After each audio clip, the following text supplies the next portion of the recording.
We are interviewing one of the three candidates in Botswana's presidential elections, which will be held on October 24. And he is Mr. Duma Boko. He's been talking to us about why he's running and his reasons for running and believing that he can defeat the incumbent, Mr. Ian Khama. I'm the president of the Umbrella for Democratic Change, the main opposition party in Botswana, which is made up of three political parties: the Botswana National Front, BNF, the Botswana Movement for Democracy, BMD, and the Botswana People's Party, BPP. These parties came together and established the Umbrella for Democratic Change, UDC, which is the one under which they will be contesting these elections. So the only challenge is the distribution of power, who gets what amongst these parties. So when we resolved those issues, everything fell into place. And over the next stage from the time we concluded, we have come together very, very well. Our members have blended, everything is now in place, and we are one formidable alternative to the ruling party. We're dealing with a guy whose credentials are questionable in every respect except his military record. As best we know, he's a high school dropout, the guy who doesn't want to engage, and where he gets to summits where he's got to engage and seek to convince others, it presents a huge challenge to him.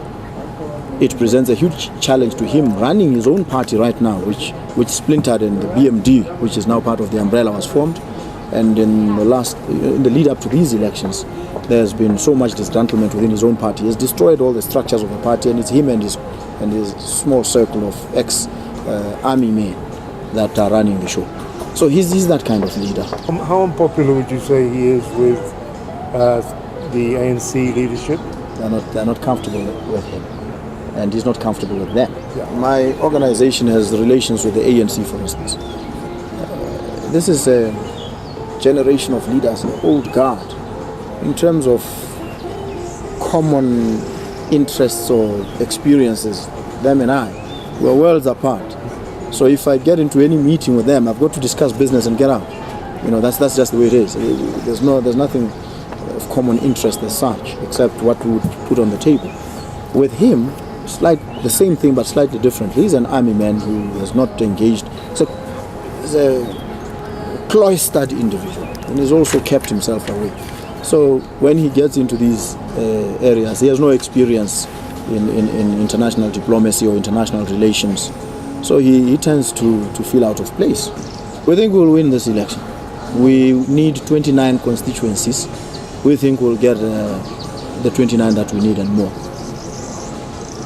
And we have figured out where and why. So we believe that the prospects are at their very best for us. The ruling party has also lost the support of the army, the disciplined forces. So we believe that if they tried to play hardball, they may be nudged politely by the security force, the armed forces, to get out.